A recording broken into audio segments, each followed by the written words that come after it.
Drug Trials Unit at the University of York. This is the Research Room.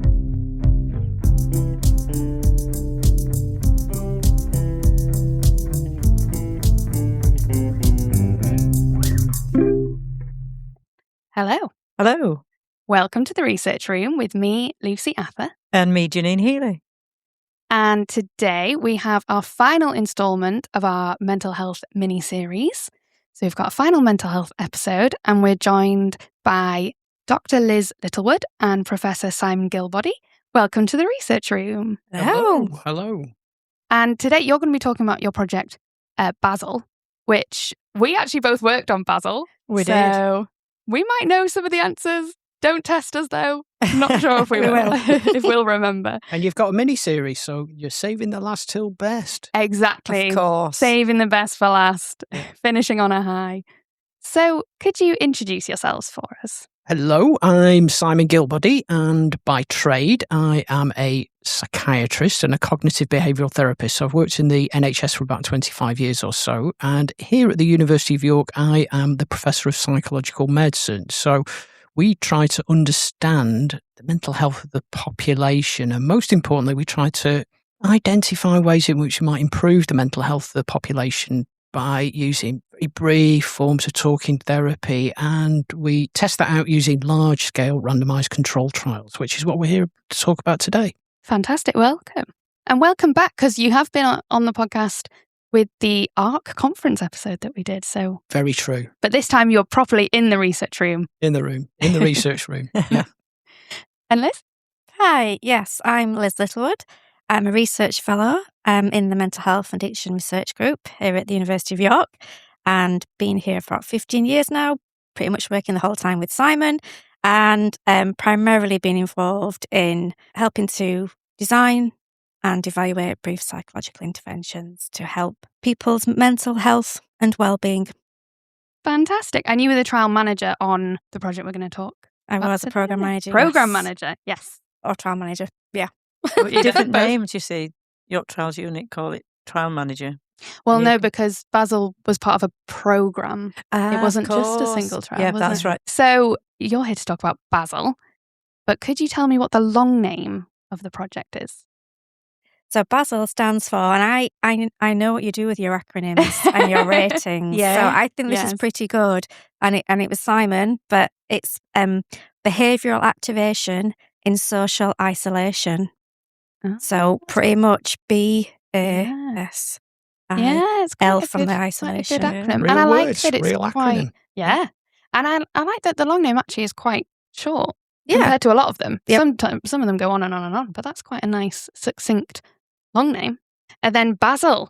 And am I right that it's BASIL Plus for the main trial? Yes. Yeah. So we did a pilot trial, Yeah. and that was BASIL C19. And then, Yeah. BASIL Plus is our definitive BASIL Plus. randomised control Well, we've got a trial. history of doing that. So often we do mini-me trials at the beginning, so pilot trials, as they would call them at the York Trials Unit, just to sort of get the strategy right. So we give them a short name, and then when we do the full fat version, go for the main event, do a large, fully powered randomised control trial.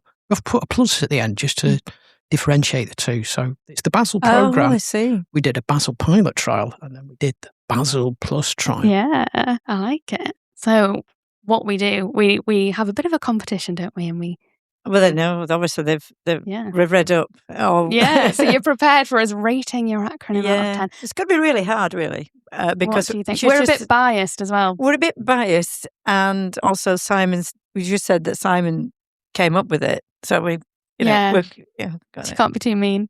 No, can't be too. I do think it's good though. I do actually, yeah, And I like the word BASIL as well. yeah. It It makes me think of fresh makes you bring research. It's a generational thing. So for most people, it's a herb, so Yes. basil. Yeah. For some people of a certain age, it's a character on a sitcom. So Yeah. fans of Fawlty Towers. Oh yeah, Basil Yeah. Fawlty. Yeah, and people who watch children's TV in the 1970s will remember Basil Brush. Boom, Yeah. boom. Oh, I remember Basil Brush. And it's a trial with older adults. Yeah. So lots of connotations for them. Yeah. Yeah. Well, I'm going to give it an 8. Yep, I think you're right. I think I'm going to agree. 2 8s. 2 8s, yeah. Very good. That's good. Thank you. You've done really well, yeah. I'm very yeah. happy now. Yeah. And it's not bias. There's no bias No, in no, this. that's my unbiased opinion. So, in a nutshell, can you describe what your project's all about? So we're really interested in the mental health of older people. They often get left behind, left out of trials. Services aren't so great for the mental health of older people. So we want to change all that. So we've designed very brief, scalable psychological approaches to maximize the mental health of older people as they grow older. So improving people's quality of life as they age. So healthy aging, healthy psychological aging is a really important thing for us. And we've done lots of trials in that area over the years. And then in 2020, there was this big catastrophic thing that happened. There So was. it was the pandemic. Yeah, And I think we I were- remember. Yeah. So, 6 years ago, almost to the day, we were about to launch a big trial to try and improve the mental health of older people with long-term conditions. So this was a problem that we've been working on for a number of years. And then we had to change course a little bit. So we tried to think, what could we do to improve the mental health of older people during the pandemic? And we realised that there was going to be an epidemic of loneliness amongst all these people that have been asked to stay at home, lock themselves up, stop seeing their grandkids, stop seeing their friends, stop going down the pub. And we thought, what can we take off the shelf to try and help with that? So behavioural activation is what we know best. It's what we do really well here at York. So BASIL is a trial to test out how we can use behavioural activation, a psychological approach that's got a great research pedigree, to see if we could use it to maintain the mental health of older people, particularly under conditions of social isolation. So we wanted to tackle depression and loneliness that often follow from social isolation. And so that's what the trial's all about. And can we do it over the telephone as well? So that's where we are. Oh, yeah. So you took behavioural activation and adapted it a bit for this population? Absolutely, yeah. Liz will be well positioned to say something about how we adapted it. So we work really well and in partnership with older people. And Liz was a complete ninja in that area. Liz? A ninja. I like Ninja, I like it. that. Yeah. Oh, Liz, could you tell us a bit then what behavioural activation is and how you adapted it for that population?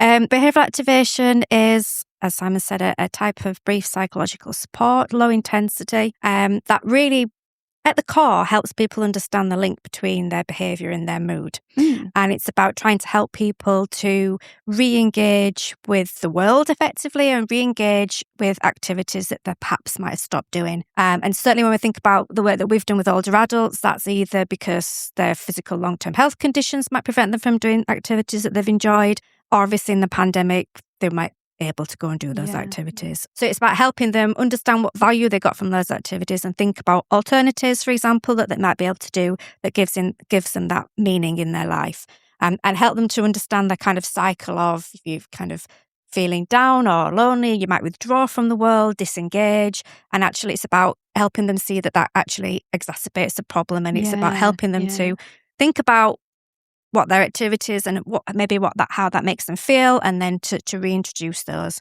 So it's a really kind of straightforward type of approach, and that makes it really easy to deliver.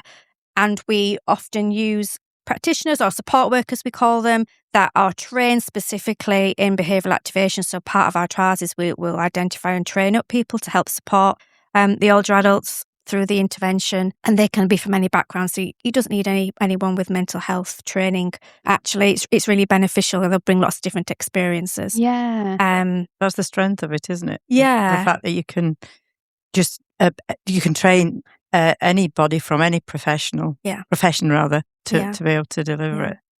Yeah, people with lots of different backgrounds can be a support worker. And I say we've trained up lots of different people. So we've had midwives, we've had physiotherapists, we've had GP receptionists.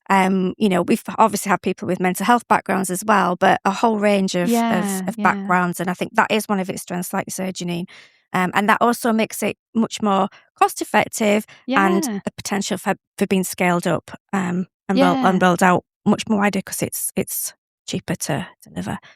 Yeah. To which I would add, it's remarkably jargon-free as well. So one of the things we've got very good at is ditching the psychobabble, which is, sometimes bedevils interventions, particularly psychological interventions. Yeah. So very straightforward language and very age-appropriate language. And a lot of the materials we developed were developed in partnership with our experts by experience. So they helped us think about what the language was in there, and people engage really well with it. So it's very teachable. So people get it straight away. They get the point that making the connection between your mood and the things that you do is a very easy link for people to make. I think it was really important that it was co-produced with older adults that have got lived experience of mental health problems and or physical long-term health conditions. So obviously really important to hear their voices, understand their experiences to make sure that this intervention was going to be suitable for that population. We also involve caregivers because obviously they have an impact as well, and a range of health and social care professionals. So professionals from the NHS, but also who might work in the third sector. So we had people from Age UK, for example, who partnered with us in this research as well. So yeah, we worked with them to pull together the materials that were going to be used. So we had a booklet that guided older adults through the intervention with their support worker, and they helped us design that. Language, as Simon mentioned earlier, was really important to make sure we're using language that was understandable and made sense to them, and trying to get that balance right. I think something that they were really instrumental in including were patient stories. I think they wanted to be able to have illustrative examples of someone going through a similar journey and how they might utilise the booklet and work with their support worker to get the most benefits. So they helped us design those patient stories. That was a really important part that they contributed. All sorts, even down to kind of what colours the booklet was, what photos we might have used to make sure that they were relevant, they were diverse, they were representing the population. So alongside our research team, clinicians and academics, we all kind of worked together to agree on the materials. And that also includes the materials that the support workers were going to use when they were going through their training, again, to make sure that they were able to deliver that intervention. And then with the pandemic side of things, obviously, we had to completely think about how we pivoted it to it being delivered completely remotely. So it was all telephone delivered with the option of a video call if that's what older adults preferred. And that might be useful, for example, if they've got some kind of maybe a hearing impairment and doing it over video would be more useful for them. And so we had to kind of adapt not just the trial processes, but obviously the intervention to be delivered over the phone. And that was something that was really important for us to test in the pilot trial that we did to make sure it was this type of format delivery mode acceptable to older adults and support workers. And the training of the support workers was obviously had to be delivered online as well. So we kind of flipped that around. So there was self-directed learning as well as kind of online, kind of more lecture styles, but also the opportunity to do role plays with each other. Liz has described it brilliantly. And the only thing that I would add is that we've known for some time that the psychological approach that we use, behavioural activation, works really well for older people. Works really well for older people with long-term conditions. So there's nothing innovative there. We've done trials in this area. We've demonstrated that. But this was a new question, wasn't it? Can we use behavioural activation to not just prevent or treat depression, but to prevent the onset of loneliness? So that was a new question for us, and it was a pandemic question, but we think it's still an important question. And as we've been going along, so this time 6 years ago, we did some systematic reviews trying to take stock of what the evidence was to justify the use of this psychological approach for the particular problem at the beginning of the pandemic. And there were lots of bitty trials, some small scale, what we would call underpowered trials that don't quite answer the question, but it was pointing in the direction that behavioural or cognitive approaches might be useful for loneliness. But what was missing was a real big thumper of a trial. So that's what BASIL is. So this is, by some stretch, the largest ever randomised control trial, the largest experiment, the largest rigorous experiment to test out this particular psychological approach to see if it could treat or prevent loneliness. So I think that's the big contribution that this trial makes. It really advanced the science in lots of ways. So instead of being lots of bitty trials, people can point to this trial and say, actually, that's a well-designed study that is large enough to answer the question, can we use this approach to treat and prevent depression, but also to prevent the onset of loneliness. Yeah. No, that's fantastic. Yeah, you do need one big, properly powered bit of evidence. Yeah, and it's what we do well here at York. Toot our own trumpet. We really do big trials really well in partnership with the NHS. So that's what the game changer was here. And things moved really quickly during the pandemic. Yeah. We always think about the bad things, but the NHS showed itself at its best. So there was lots of great research happened during the pandemic, and this was a significant scientific advancement about how we can maintain and improve the mental well-being of older people when they've got multiple long-term conditions and when they're socially isolated. So social isolation has not gone away. There are still a number of millions of older people who only speak to the man in the corner shop once a fortnight. And I suppose as well, the fact that you adapted it to be able to be remote has probably made it more accessible as well. So that's a sort of benefit of the pandemic, isn't it? It sort of made it more acceptable to do things remotely. Yeah. So with the behavioural activation then, so it would be over the phone support from a support worker. And how many sessions of that would you get? So people were offered up to 8 sessions. Okay.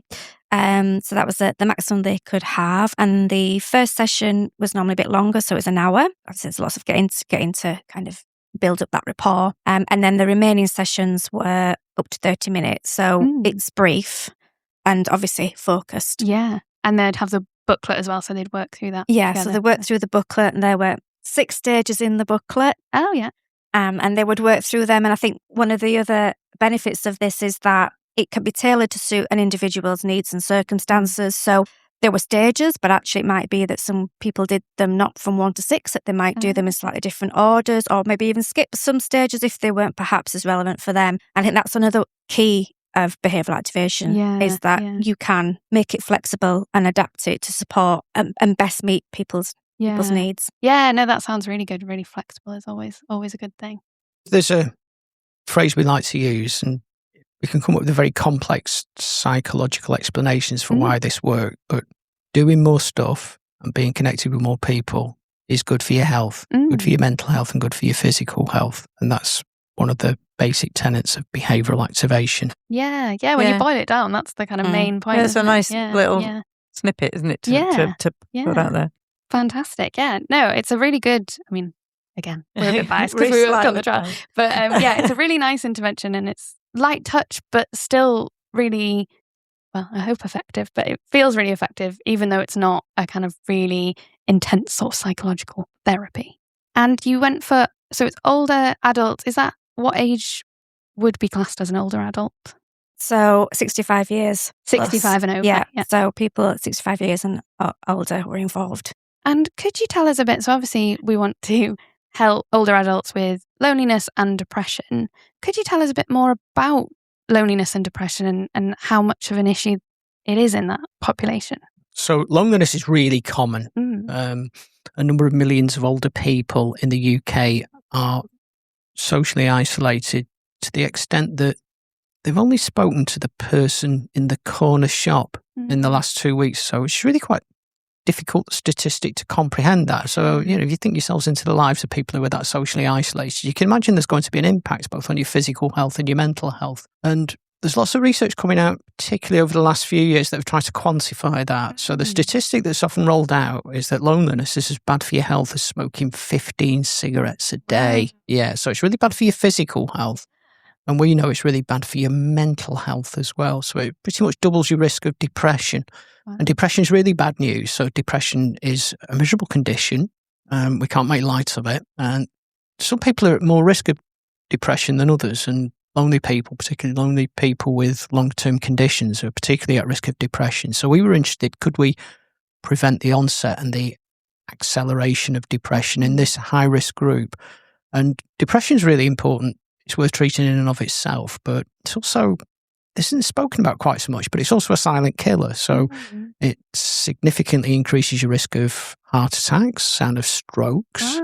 And it makes the outcome of lots of long-term conditions much worse for lots of reasons that I can talk about. But for example, if you've got diabetes or if you've got a long-term heart condition, your quality of life and the severity of that disorder is going to be much worse if you have depression as well. And so we think it's worth trying to treat depression, and also, in this case, to try and prevent the onset of significant depression. So that's what we sought to do. Can we prevent loneliness and can we prevent depression? So we had to measure those two things. Yeah. Wow, yeah, that's so interesting. I didn't realise quite how much of an effect it has on your physical health. I mean, obviously it's bad for your mental health, but yeah, physical health as well. Yeah, it is. It's unknown, that, isn't it? We tend to, in this country, separate it, don't we? Mental health from physical health, and actually they're intertwined, aren't they? Completely. So trying to separate out the mind and the body, I think's historically been a problem in Western medicine and in the NHS. So one of those, I guess, highfalutin kind of principles and things that get us out in the bed in the morning, trying to put mental health and physical health on the same page. Historically, that's one of the things that we've focused on in our research group. So we think they're equally important. Different sides of the same coin, and you ignore one at the expense of the other. So trying to find very scalable psychological interventions that can be delivered in the NHS, we think is a good thing, and we think is the right direction of travel for the NHS. We're seeing a bit of that at the moment, but they're looking for evidence about how we can support the mental health of older people in a way that is possible within the many competing demands that exist in the NHS and within the all too finite resources, or we're going to get ever more finite. But we've got an ageing population. More people are turning 65 than are turning 16. So we think this is an important area to work. Yeah, the baby boomers coming through. We're boomers, yeah. I know. Yeah. No, yeah, that's another really good point that's really important with an ageing population as well. Yeah. So how did you actually do the project? It was a randomised controlled trial. Yeah, it was. It was a fully powered, definitive randomised controlled trial. So as Simon was saying before, large enough to be able to show effects if they're there and have confidence in them. So it was a 2-arm randomised controlled trial. So half of the group were randomised to be offered the behavioural activation support, and the other half of the group continued with their usual care. So that would be what care they might get through their GP or other third sector providers, alongside signposting information to support their mental well-being. So that was reputable sources. So there were government information at that time, with it being the pandemic, obviously, and Age UK, for example. Okay. So they wouldn't get absolutely nothing. You'd kind of point them to some resources. Yeah. And I think that was, quite often it's usual care alone. But I think particularly because it was a pandemic, it was felt, and certainly in discussion with our patient and public involvement group, who were really key in helping us think about how to design this trial, it was important that they got something. So they were signposted, like I say, to sources of support to help them at that time. Yeah. So everyone got something. Yeah. So sometimes when you see randomised controlled trials, so large-scale experiments to test out psychological therapies, they compare it to nothing, or sticking people on a waiting list. So and that's, I think, done to try and show the intervention, your psychological treatment, in its best possible light to get the biggest possible effect. But we thought it was really important to undertake what we call a pragmatic trial, to test it compared to something, compared to what might be happening for people in the NHS. Plus, the advice we got from our experts by experience advisory group was that, well, we need to do something for people during the pandemic conditions. So people in the control group got something. Yeah. And it was quite a thoughtful something as well. But then the big question for us was, what happens? What's the additional benefit you get from laying on this evidence-based, structured form of psychological therapy that's been co-produced and is delivered over the phone by the people that we've trained up using these high-quality but very brief training programs? And if we can show there's an additional benefit there, that's a really tough test, actually. Yeah. And so, obviously you have people in the different groups, and then what were you measuring? So I'm assuming you've asked them lots of questionnaires. What were the key things that you were looking at? Because this is a trial, you have to choose what's the main thing of interest that you're looking at.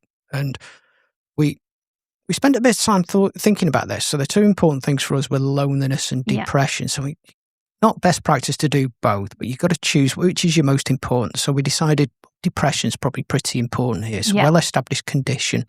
We know the consequence of depression. So that was our primary outcome. That was the first thing that we looked at. So we measured depression. and we used standardised questionnaires, the things that are used in the NHS, the things that are used in routine practice that allow us to objectively measure the severity of depression and scale it, and to give us a number on a scale. So we used a measure of depression that's very commonly used. It's called the Patient Health Questionnaire, 9-item questionnaire. So most people who work in this area would recognise this as a measure that's commonly used. Yeah, so the PHQ-9, so that was a primary outcome. But we're also interested in loneliness as well. So we spent a bit of time thinking about how we might measure that using an instrument that's got a good scientific basis, and there is such an instrument. There are quite a few instruments kicking around, so we went for the best option for us and the one that seemed to have the greatest research provenance that supported it. So we had a loneliness severity questionnaire as well. So those were the two things that were really important for us. And we also measured other stuff. So we looked at anxiety and worry, which is also something that often sits alongside depression and loneliness. And we also looked at quality of life as well. So there was an instrument that we used that's very widely used in trials, particularly in the York trials, an instrument that measures health-related quality of life in particular.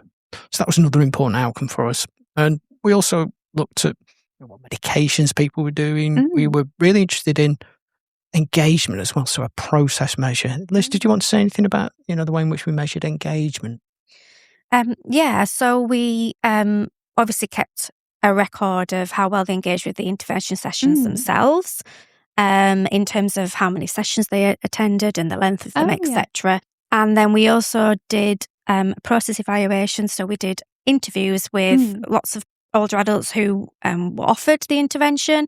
We tried to interview people who had obviously experienced it and people who perhaps, for whatever reason, decided it wasn't for them and they perhaps withdrew from it, and caregivers and support workers, and asked them about how and what things helped them engage with the intervention and what the support workers perhaps did to help them engage and kind of keep them coming back for sessions. Yeah, really important that, because even with your kind of clinical results, if you then decide, right, well, we need to roll this out in the NHS, you need to know what worked and why it worked and maybe what didn't work. So that's really important to have that qualitative work as well. Yeah. And with the questionnaires, did you take questionnaires at more than one time? I think there was there 3? Am I remembering that right? Yeah. So baseline, obviously. So they did all of their questionnaires at baseline before they were then randomised into one of the 2 groups in the trial. And then we measured everything at 1 month after they'd been in the study, at 3 months, and then at 12. And the primary outcome that Simon mentioned was at 3 months. So that was, doing the palette actually was really helpful in helping us decide that was the most appropriate time to measure that, because that gave people the opportunity to have completed and engaged in the intervention before we then asked the questionnaires to everybody, obviously, at that 3 month because it was point. For 8 weeks, wasn't it, the intervention? So it's that's for 3 months. It's just another month afterwards, isn't it? Yeah, and some people might have taken a little longer, but it gave enough time for the intervention to have been completed. Yeah, so then you could compare their scores at 3 months compared to the baseline before they did the intervention, and see if they'd improved or changed those depression and loneliness scores. The only thing we haven't asked you is how did you recruit people to the study? So we recruited primarily through GP practices. So we had 12 NHS trusts around, NHS trusts and Age UK organisations around and across England and Wales. It was really important to try and get a really good geographical spread from where older adults were based. So we had 12 sites that we worked with, and then through each site they worked with a number of different GP practices, and they were really important in identifying people who met the criteria of having long-term health conditions and being 65 years or over. What they didn't do is assess anything relating to depression, because what we know is that a lot of people who might be experiencing low mood or depression, perhaps they haven't spoken to their GP about it, and it's really important for us to make sure that we were identifying people who perhaps their depression or their low mood hadn't been recognised. They perhaps might have not recognised it, or they'd never been asked the question. And one of the things that we know is that people with physical health conditions, and obviously everybody in the study had long-term health conditions, often, as we were saying, their physical and mental health is seen separately. And so they perhaps are not asked about their mental health very often. They're going in for their routine asthma appointments or their checkups for their diabetes. and they're not asked about their mental health. So we wanted to make sure we were identifying those people who weren't recognised as having depression on their GP records, for example. And it's just catching people before they get before they depression. might slip into more clinical levels of depression, which then will put more pressure on NHS resources, etc. So GP practices basically mailed out information to older adults on their systems who were 65 years and over and had 2 or more long-term health conditions. And they got, this was in the pandemic, so it was kind of mailed, posted out to people, and they got an information sheet and, to explain all about the study, etc.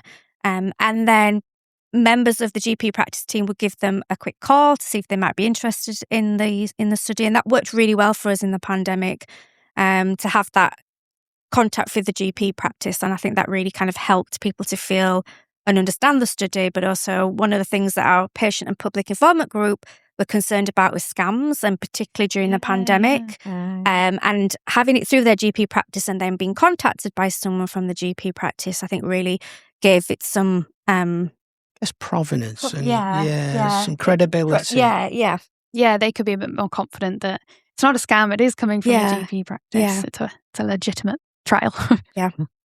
GPs and GP practices, they were the first point of contact, the first point of support for older people in the pandemic and still now. This is the front door of the NHS, so it was really important that this is undertaken in primary care. So this is a primary care question. They are important, aren't they? Very. They are the what they call the gatekeepers, aren't they? Yeah, they are, like, say, first point of contact. So I think it was important it came through their GP practice, and it also allowed us to reach a lot of people quite quickly by doing it that way. I suppose time is the essence, isn't it? So you want to do these things quickly, don't you? I think because we didn't know what was happening in the pandemic and everything. I think we also tapped into altruism on people's parts. People wanted to do their bit. I think people are always keen to be part of research. They are. It's part of the human condition. People want to help, and they want to help advance science. But I think that people showed themselves at the best during the pandemic. They wanted to be involved in research. It's feeling as though they were doing their bit, and this was so important. So, I mean, no trial is easy, and this was a difficult trial for lots and lots of reasons. So we were learning as we went along in terms of, working at a distance. We were having daily calls on Zoom for the first time. Most of us had never really used Zoom. Yeah, you were learning to adapt to the pandemic as well, and learning what Zoom was. So this was the Zoom trial for us, wasn't it? And we worked as a team, and we were able to deliver this, and we've learned a lot about doing trials at a distance, but tapping into the goodwill and the infrastructure that's there in the NHS was something that we'd not seen in this way before the pandemic. And I said this earlier, that it showed the NHS at its best. It was able to really do research at speed and at scale, and that's how we managed to advance the science in such a short period of time. We didn't struggle to recruit to this trial. Yeah, the recruitment is a big thing, isn't it? Recruitment was excellent, wasn't it? Yeah, it was good. And I think one of the things that helped as well, that kind of Simon alluded to earlier, was we're in the pandemic, and we were actually, with BASIL, we were one of only 2 trials that got urgent public health status. Oh, yeah. Yes, of course. Which obviously meant that we were able, like the vaccine trials, to kind of get support from the NHS, where other research were obviously having to stop and pause, etc.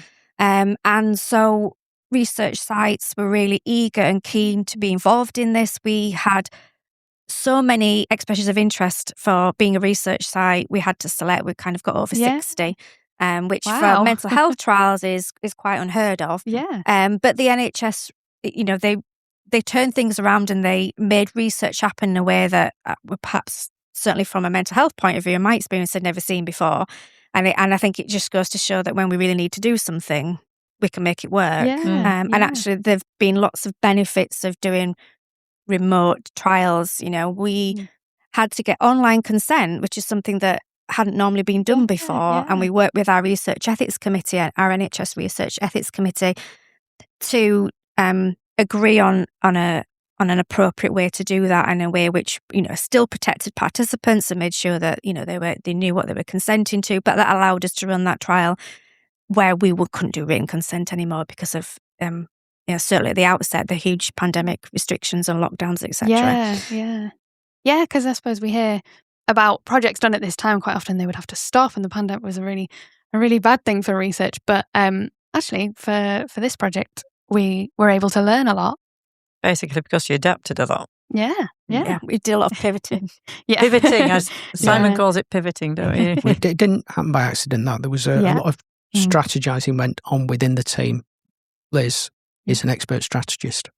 Wow! Oh, look, she's going blushing now. Well, so sounds like it all went really well, and we could talk. We've got results.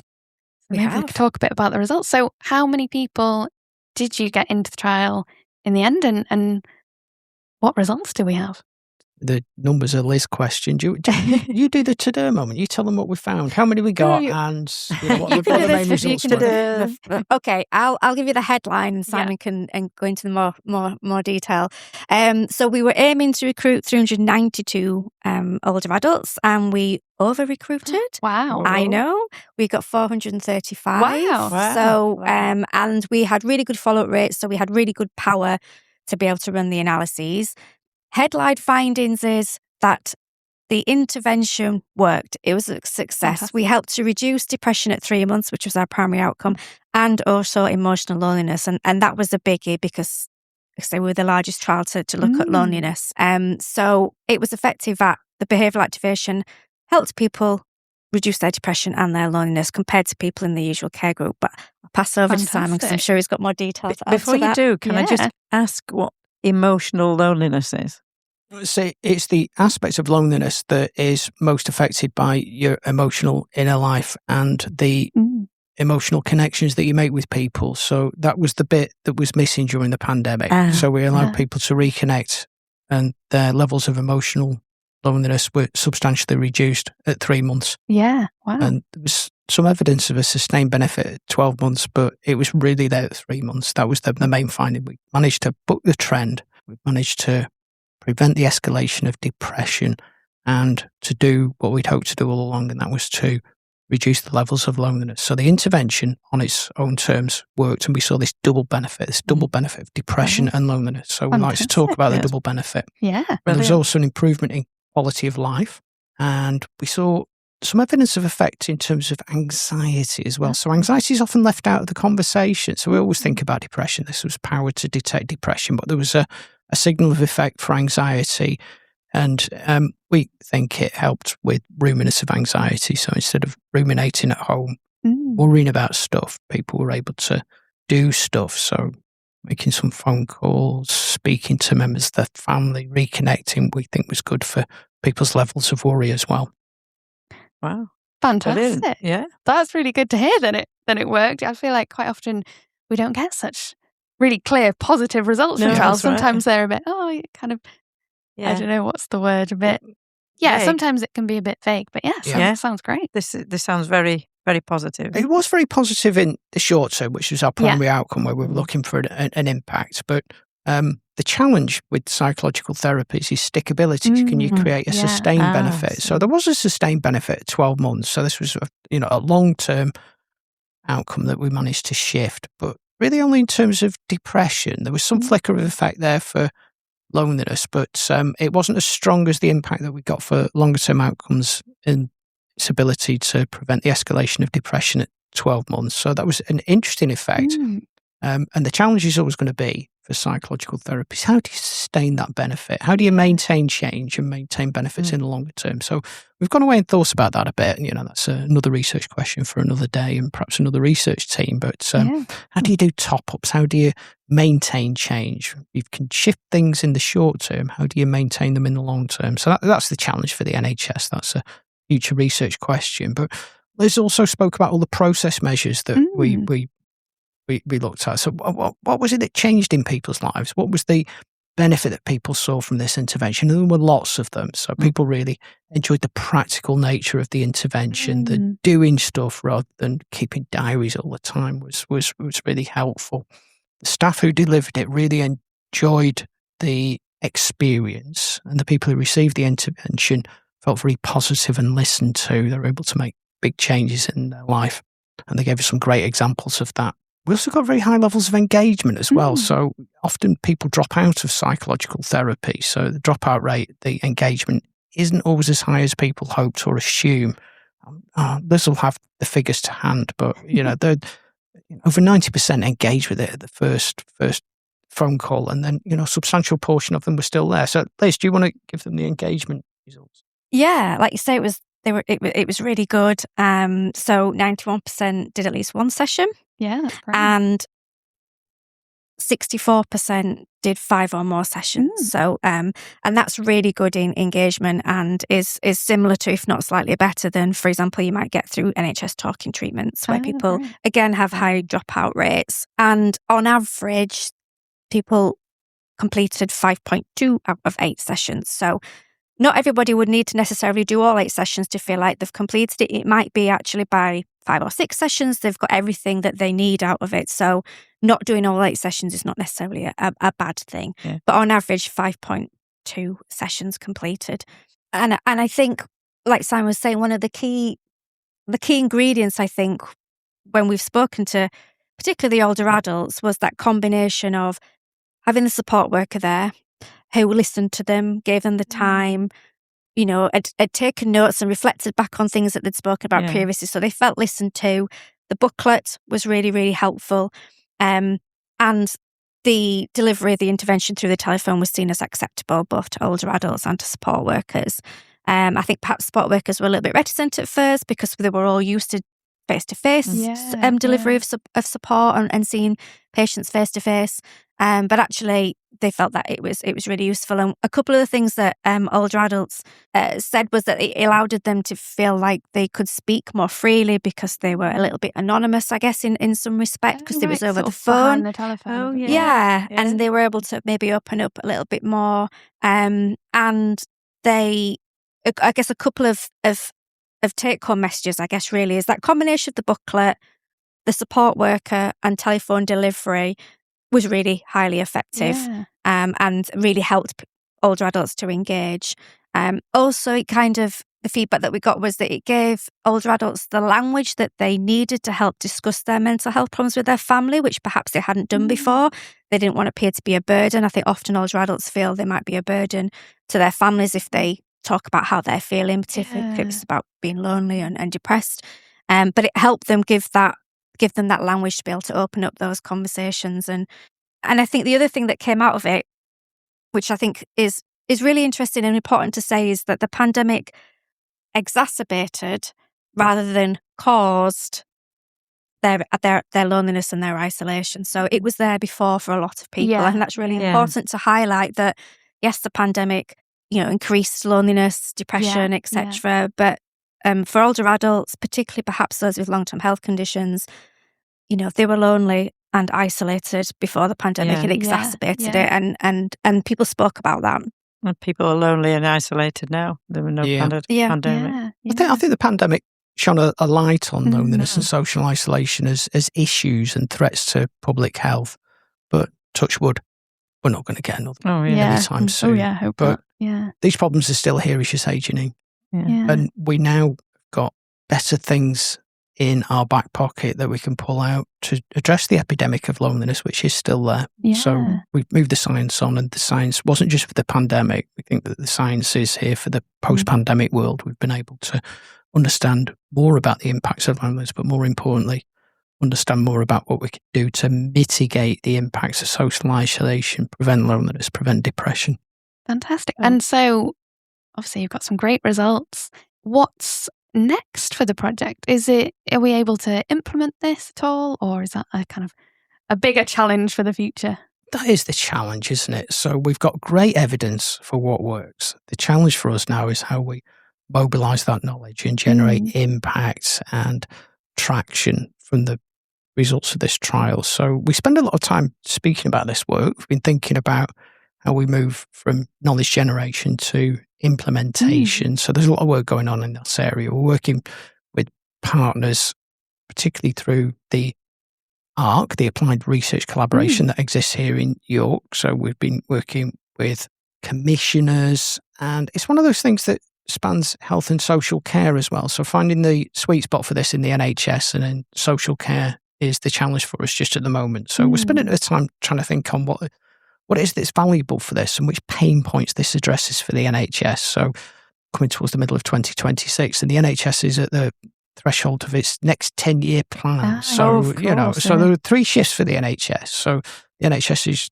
trying to move from hospital to home, it's trying to move from analog to digital, and it's trying to move from treatment to prevention. So we're trying to align the research that we've generated with those 3 priorities for the NHS. So this isn't an app, but it does allow the much more scalable delivery of an intervention in a digital way, but it's in a digital way that's proportionate for older people, so it doesn't leave them behind. So this telephone-first intervention is one of the ways in which we speak about it when we speak to commissioners. So it's a telephone-first intervention. And it's really about prevention. So people often talk about prevention in an abstract way.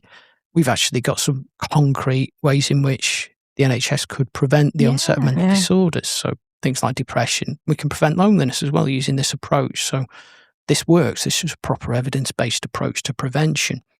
And the other thing about loneliness is lonely people often end up in hospital. They end up in hospital on an unplanned basis. When they get into hospital, their length of stay is extended substantially. And when they leave hospital, they often bounce straight back in, so unplanned readmission. So we're thinking about how we can use interventions, telephone-based interventions, to help the NHS make this transition from hospital to home. So we think this is really good, and one of the fringe benefits that we would expect to see if this was scaled up in the NHS, so that it would help keep older people living independently and at home, and would improve their physical health as well. So we think this would probably pay for itself several times over. So this is a very cost-effective intervention. It sounds fantastic, that. So it does, hopefully it does come in soon. Yeah, we'll be looking out for it. But yeah. Well, thank you so much for going through all the details. That was a nice little, did it make you nostalgic for working on BASIL? Yes, it did actually. Nice little walk down memory lane for us. But Good old days. Yeah. And but yeah, really, really interesting trial, and really nice that you've got some positive results. And we'll be looking out to see how the implementation goes. Yeah, we're looking forward to seeing it actually in practice. Yeah. We've got a LinkedIn feed. So Liz manages the BASIL LinkedIn feed. We've also trying to find a way of turning this into something that's financially sustainable and commissionable in the NHS. So we can put some notes to that. Definitely, we'll put lots of information in the description. We'll go. I know you've got a nice website because we worked on it. So and you've got lots of nice information on there. But yeah, so now I think it's time for our random research questions that we'll pull out of this hat that Liz is dreading.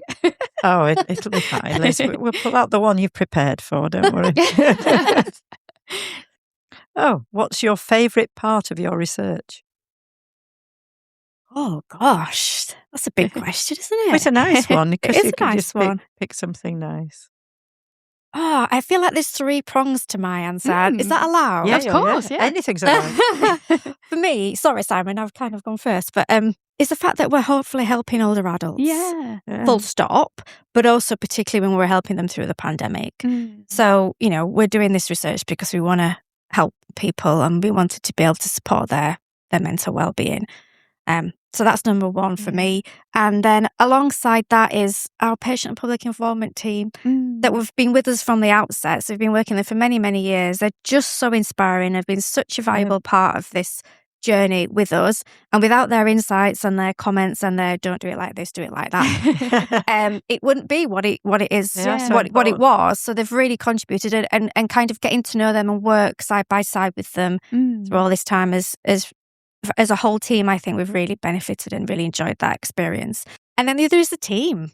Yeah. You were both involved and we all worked as a team and that made everything so much easier to do in what was really difficult times, obviously, for everybody. We were all delivering that trial in our own homes. Yeah. And we all supported each other as well as, doing the research and it was just such a great team. And I think that's half the battle when you've got a really great team that's enthusiastic and on board. Yeah, I second that. I really enjoyed being on the team for that. Miss you.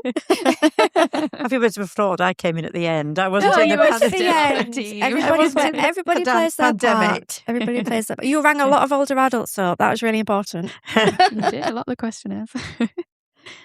Nothing to add to what Liz has said. She said it so beautifully and so clearly. She's so articulate on this.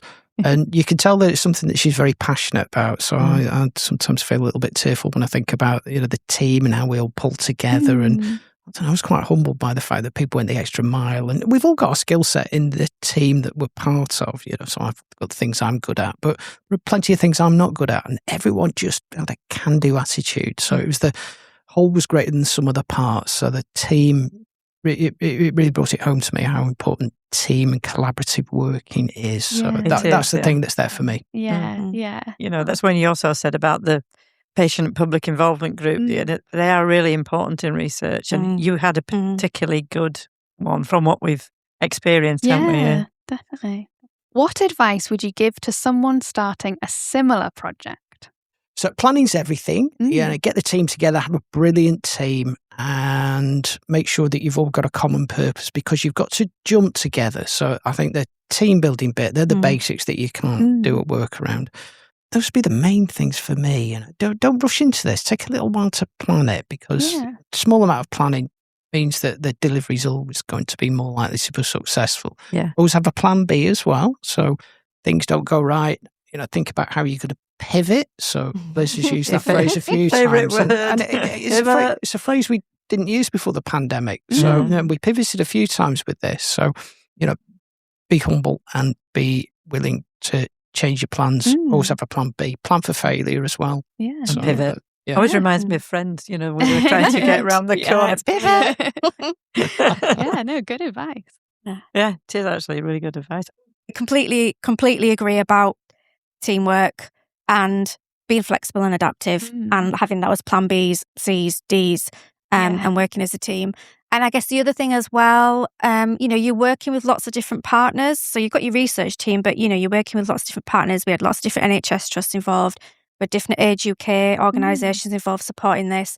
And I guess spend time developing and building those relationships, because it makes such a difference when you're all on the same page, both as a research team, but all of your sites, and that everybody knows that you're invested and you're there to support. And, I think we gave lots of support to our sites, and I think they really appreciated that. And it's just really worth investing that time to build those relationships up, because I think it pays dividends. Yeah, definitely. I've got one more to add. Ooh, so, listen, a trial doesn't run without a trials unit. So the York Trials Unit, brilliant, best in the business.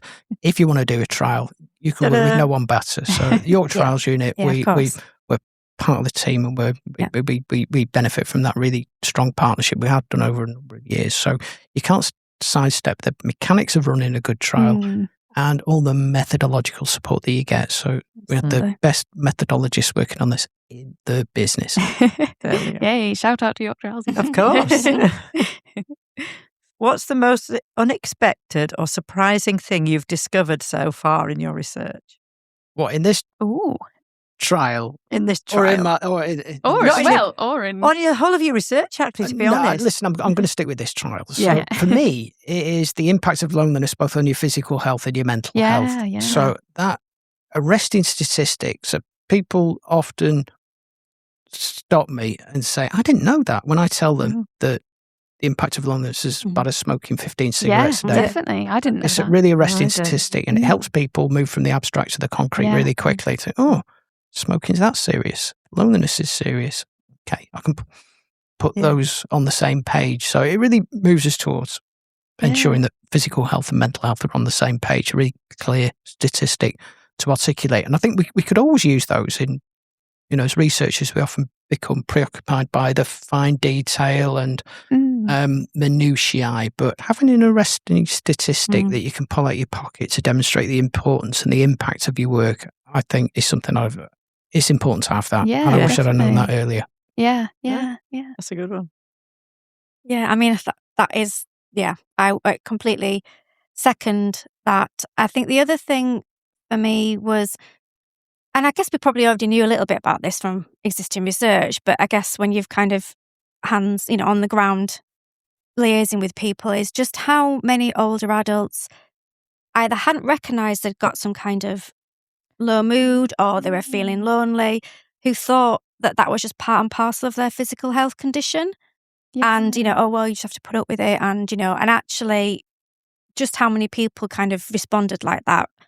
And how, again, it's that problem of they're not separate things. Mental and physical health, you need to take more of a holistic approach. And I just found it surprising just how many people are like, no, we've not been asked about our mood. We just think it's just part of it. We've just got to put up with it. And actually allowing them that opportunity to see that actually, yes, you can, there is support you can have for loneliness and depression and things that impact on your mental health that will also be impacting on your physical health, obviously, as well. And it's kind of a bit sad, I guess, in a way, to think that older adults, particularly because that's who we were speaking with, just thought they just had to put up and kind of deal with that. It is actually, isn't it? It's quite sad.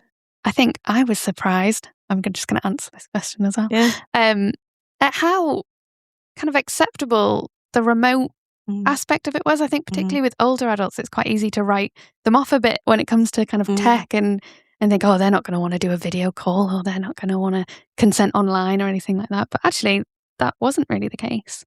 So yeah, I just thought I'd jump in there. Yeah, no, it's true, actually. Yeah. I think people sort of do it right off once you get over 65. And I can speak for this, but they do. It's sort of put you in this little pot, aren't you? You're this age, so you can't be any good with technology. You can't be, Yeah. It's assumptions, isn't it? And it's a shame, isn't it, that happens? Yeah. If your project had a theme song, what would it be? Crikey. Well, it's just going to be really random, probably. Simon has obviously done many talks to various different audiences about behavioural activation and its effectiveness, evidence-based for its effectiveness. But obviously, in particular, in relation to the BASIL trial, it's got some really exciting findings. And he used to have this slide that always used to make me smile because it would have a picture of the A-team. Oh, yeah. And how, as Simon was talking to earlier, team's really important and has allowed us to be able to run these trials successfully. So it'd be the A-team. The A-team theme. I got to sing it again. Can't remember what it is. That's a good one. Yeah, that's what it would be. Yeah, I like that one. If you've got a problem, call the A-team. Yeah, exactly. If I were to pick a theme tune, so Liz has spoken about me of being the person that fronts this up and have to do the talks about the trial. So I suffer mild performance anxiety. I get quite anxious before talks. And you wouldn't know. But years of therapy and all that. So I often have a grounding take before, a grounding technique before. So I often play the theme tune from Rocky in my head. Oh my God.